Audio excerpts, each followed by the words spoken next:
মায়ের বাড়ি বাংলাদেশ। বাবা পূর্ব মেদিনীপুর জেলার সুতাহাটা দাড়িবেড়িয়ার বাসিন্দা। বাবা ব্যবসার পাশাপাশি একজন সাংস্কৃতিক কর্মী। বাংলাদেশে বর্তমান অস্থিরতার কারণে ফ্লাইটে করে এদেশে এসে প্রথম মুখে ভাত নিল 9 মাসের ছোট্ট খুদে স্বপ্নদর্শী।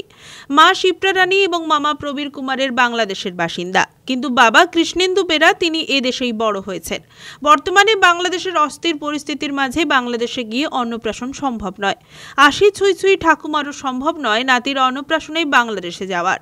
তাই বীরভূমের লাল মাটিতে প্রথম মুখে ভাত নিল সুতাহাটার খুদে স্বপ্নদর্শী। বাবা কৃষ্ণেন্দু একজন সাংস্কৃতিক কর্মী হিসেবে এদেশে অন্নপ্রাশন করার জন্য পরামর্শ নেন বীরভূমের নাট্যদলের কর্ণধার উজ্জ্বল মুখোপাধ্যায়ের কাছে। তিনি ছোট্ট স্বপ্নদর্শীর যাবতীয় অন্নপ্রাশনের আয়োজন করেন লাভপুরে, যেখানে সেই গ্রামে তার মুখে ভাতের অনুষ্ঠান হয়। সেটি আসলে সাহিত্যিক তারাশঙ্কর বন্দ্যোপাধ্যায়ের জন্মভূমি। সেখানে যেমন উপস্থিত ছিলেন নাট্যদলের কর্ণধার উজ্জ্বল মুখোপাধ্যায়, তেমনি স্বপ্নদর্শীকে পায়েস খাওয়াতে হাজির ছিলেন এক ঝাঁক তারকা। ছিলেন পদ্ম সম্মানপ্রাপ্ত শিল্পী রতন কাহার, তারাশঙ্কর বন্দ্যোপাধ্যায়ের বিশু ডাক্তার হিসেবে পরিচিত সুকুমার চন্দ্র, বঙ্গবিভূষণ কার্তিক দাস বাউল সহ অন্যান্যরা। মামা প্রবীর কুমার সরকার খুদে স্বপ্নদর্শীর মুখে ভাত তুলে দেন। পাঠ করা হয় উপনিষদ থেকে মন্ত্র। ভারত ও বাংলাদেশের 9টি নদীর জল ও মাটি দিয়ে বকুল গাছ রোপণ করে মিলনের বার্তা দেন আয়োজকরা। এছাড়াও শান্তির বার্তা দিয়ে ওড়ানো হয় 5টি পায়রা। সুতাহাটার বাসিন্দা কৃষ্ণেন্দুর সঙ্গে গত 3 বছর আগে বিয়ে হয় বাংলাদেশের মানিকগঞ্জের শিপ্রা রানী সরকারের। শিপ্রা রানী ঢাকা বিশ্ববিদ্যালয়ের সহকারী গ্রন্থাগারিক।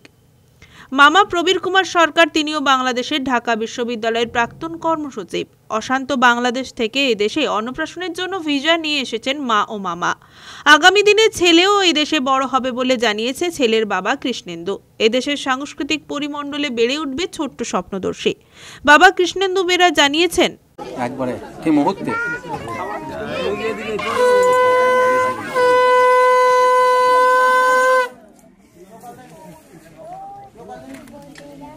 মা একটু খাইয়ে দাও, খাচ্ছে বিকেলে যাবে ডাক্তারবাবু হয়েছে কেসে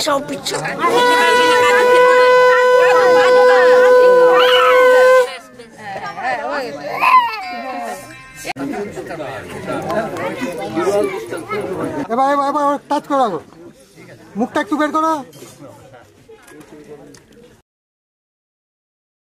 রঞ্জন মাইতির রিপোর্ট, খবর BCBS।